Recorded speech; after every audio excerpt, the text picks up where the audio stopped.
My name is Emma.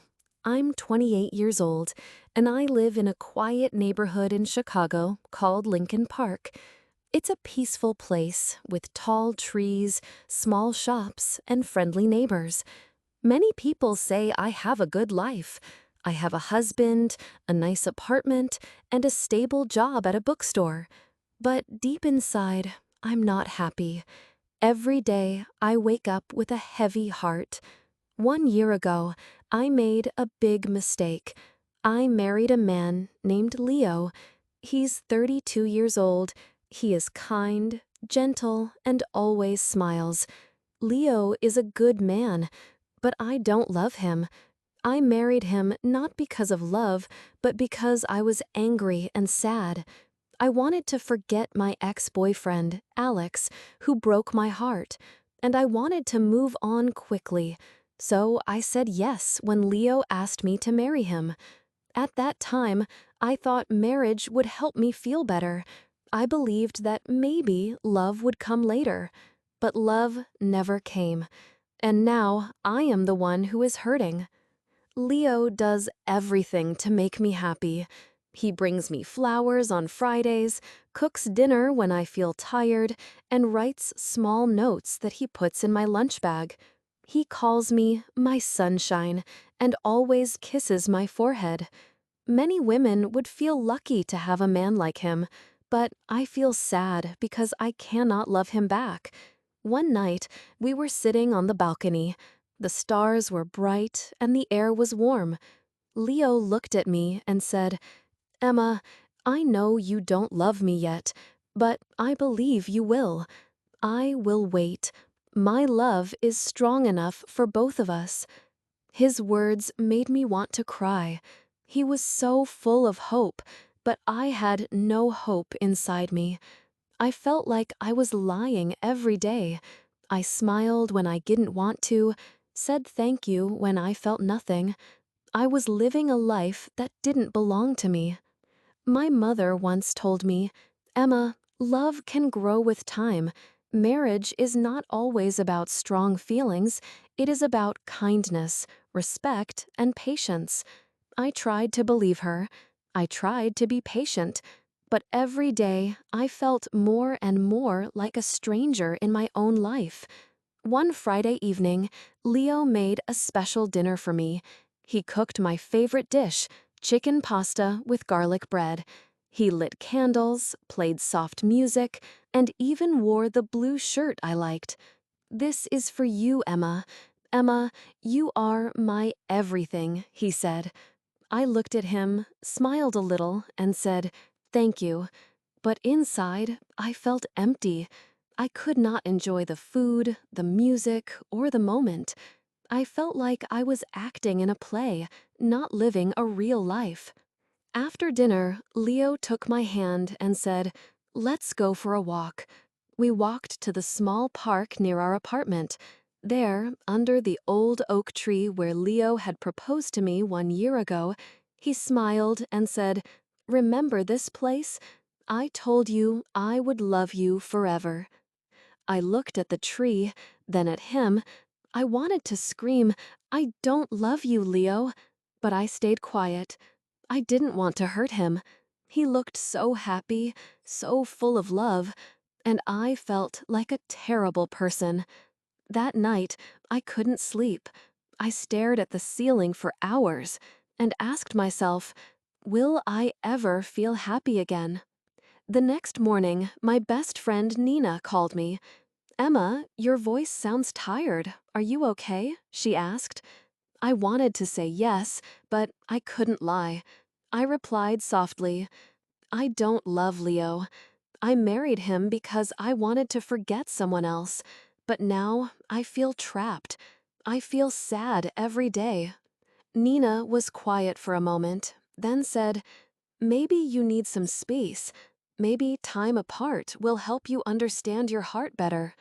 I shook my head and whispered, "It's not time, Nina. My heart just doesn't feel anything for him." Later that day, I sat on the sofa with Leo and said, "I need to talk to you." But before I could say more, he stopped me. I know what you're going to say. Please don't give up on us yet, Emma.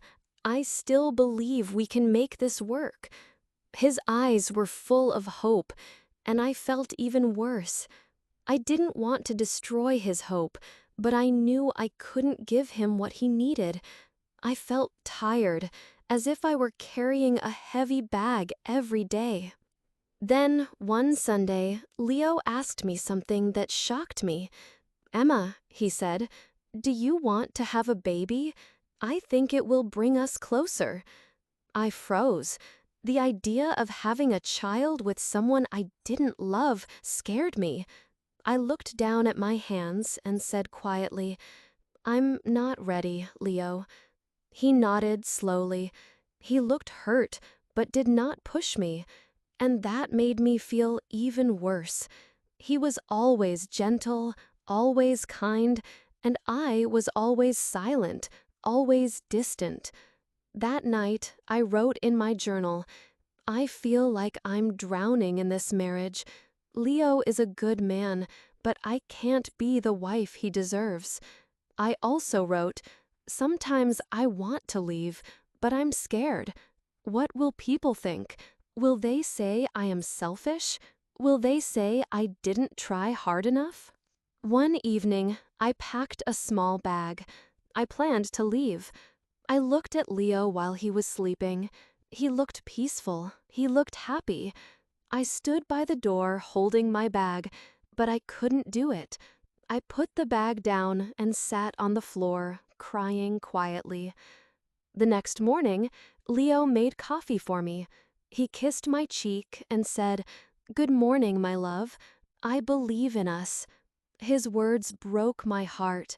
Again, I wanted to scream, "Stop hoping," but I stayed quiet. I walked to the window and looked at the street. A dog was running, kids were laughing, and the sun was shining. The world was moving, but inside, I felt stuck. I didn't know what to do or how to fix my life. I only knew one thing: I couldn't live like this forever. Before I continue with the rest of my story, I want to ask you something. Where are you listening from? It gives me strength to know that someone is hearing my words, someone who understands. Please tell me in the comments. I would really love to know. The days passed slowly. I woke up every morning, made breakfast, went to work at the bookstore, came home, and smiled for Leo. But inside, I was tired. I was tired of pretending. One Saturday, Leo came home early with 2 movie tickets in his hand. "Emma, let's go out tonight, just you and me. I want to see you smile again," he said. I nodded and said, "Okay," but I didn't truly want to go. I just didn't want to say no. That evening, I wore a nice dress and put on lipstick. I looked happy, but I didn't feel happy. At the theater, Leo held my hand and laughed at the funny scenes. He looked at me often, hoping to see joy on my face. I tried to smile, but my smile didn't feel real. After the movie, he said, "That was fun, right?" I answered, "Yes, it was nice," but deep inside, I felt cold. When we reached home, Leo made tea for us. We sat on the couch. He put his arm around me and whispered, "I missed you, Emma." I looked away. I didn't answer. I felt terrible. I knew I was hurting him every day, not with words, but with silence. The next morning, I met Nina at a cafe near the lake. The sky was cloudy and the wind was cold. Nina looked at me with worried eyes and said, "Emma, you don't look well. You look tired." I took a deep breath and told her everything again. "Nina, I feel like I'm in a box with no door. I want to leave, but I'm scared. Leo is a good man. Everyone will hate me if I hurt him." Nina took my hand and said, "No one can live your life for you. If you are not happy, you must be honest. Leo deserves the truth, and so do you." Her words touched me, though they didn't chase away the fear. What if I hurt Leo too much? What if I regret leaving? That night, I sat by the window and looked outside. The street was quiet, with lights glowing from other homes. I wondered if the people inside were happy or merely pretending, like me. Leo came and sat beside me, and he looked at me with gentle eyes. "Emma, you've been so quiet lately. I feel like I'm losing you," he said. I wanted to tell him the truth, but I couldn't. I simply replied, "I'm just tired. Work has been busy." He didn't say anything. He just nodded, and I could see the sadness in his eyes. The next week, Leo planned a short trip. "Let's go to Lake Geneva for the weekend, just you and me. Maybe the fresh air will help," he said. I didn't want to go, but I said yes again. I didn't want to hurt him. We drove for 2 hours. The lake was calm, the trees were green, and the sky was blue. It was beautiful, but I felt nothing inside. Leo booked a small hotel by the water, and in the evening we walked along the shore. He took pictures, laughed, and held my hand. "This is nice, right?" he asked. I didn't know what to say.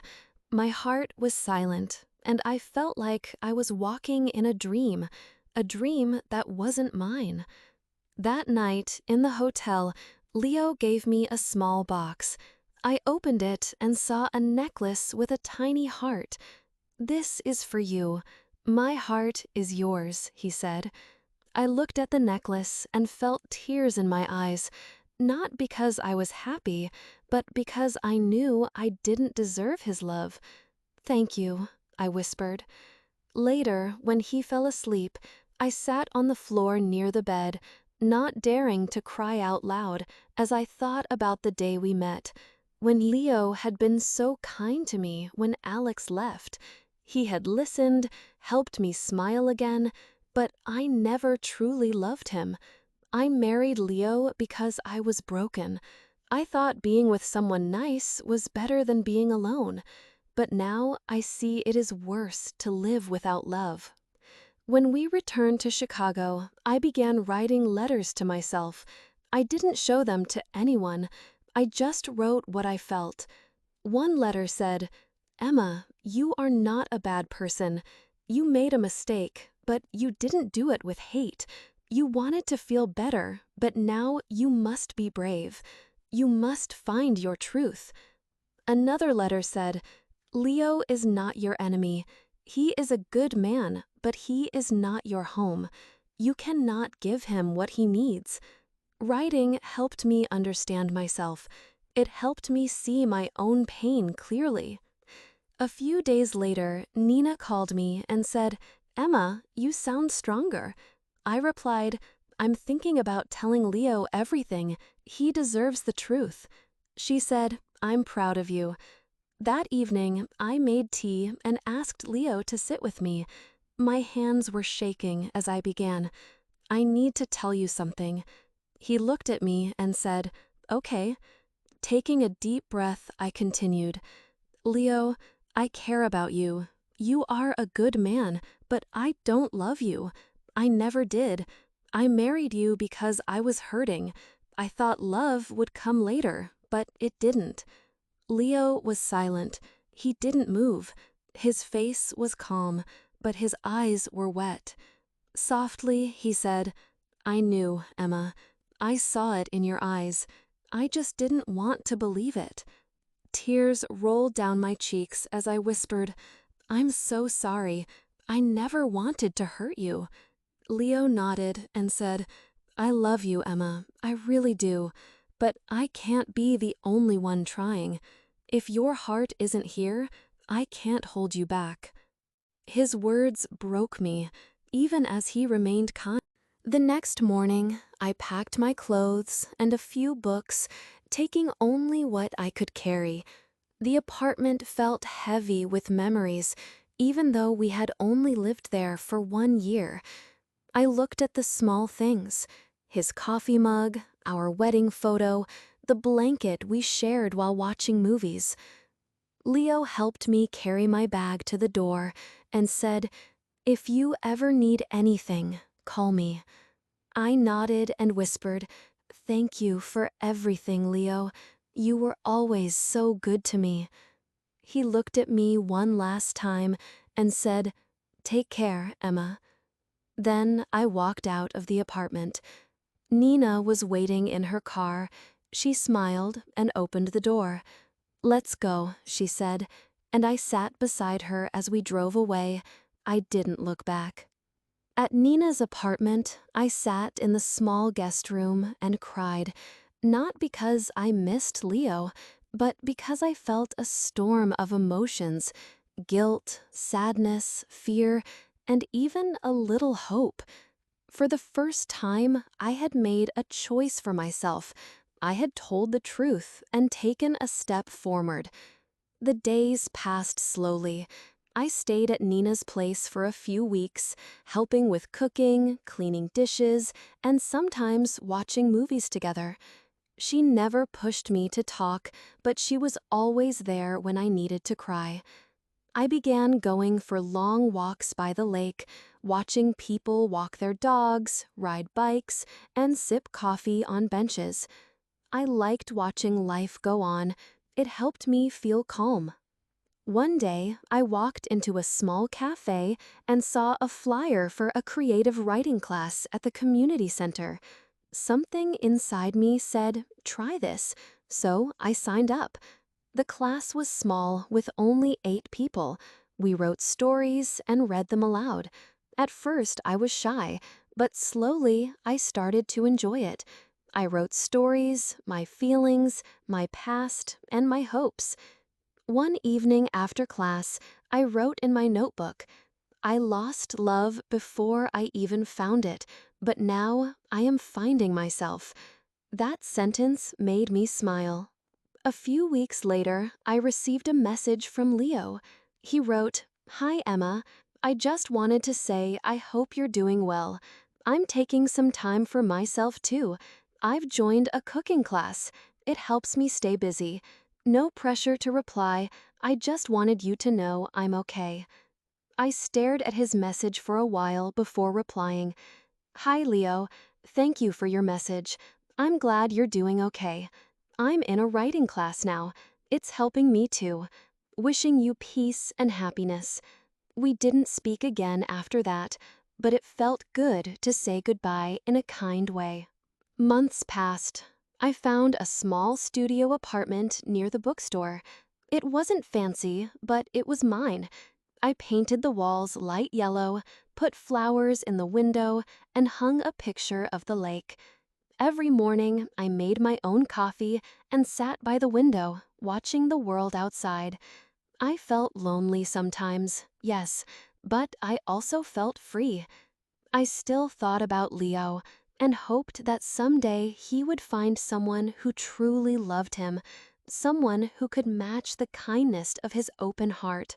One day, while cleaning a drawer, I found the heart necklace Leo had given me at the lake. I looked at it for a long time, then placed it in a small box and wrote a note. "Thank you for your kindness. I couldn't wear this, but I will never forget it." I left the box at Nina's place. She said she would return it to Leo for me. As the seasons changed, I changed too. I began to smile more, made new friends in my writing class, and laughed again. Slowly, I started to feel like myself once more. One night, I looked in the mirror and saw a woman with tired eyes but a soft smile. A woman who had been lost but was now walking her own path. I whispered to myself, "It's not a perfect story, but it's mine. I am still learning, still growing. I don't know what the future holds, but I do know one thing. Never marry for the wrong reason. Never silence your heart." If someone out there feels like me, know that you are not alone. It's okay to make mistakes. It's okay to start again. Be honest. Be brave. Your heart knows the truth. Thank you for listening to my story. It may not be filled with endless smiles and happy endings, but it's real, and sometimes being real is the bravest thing we can be.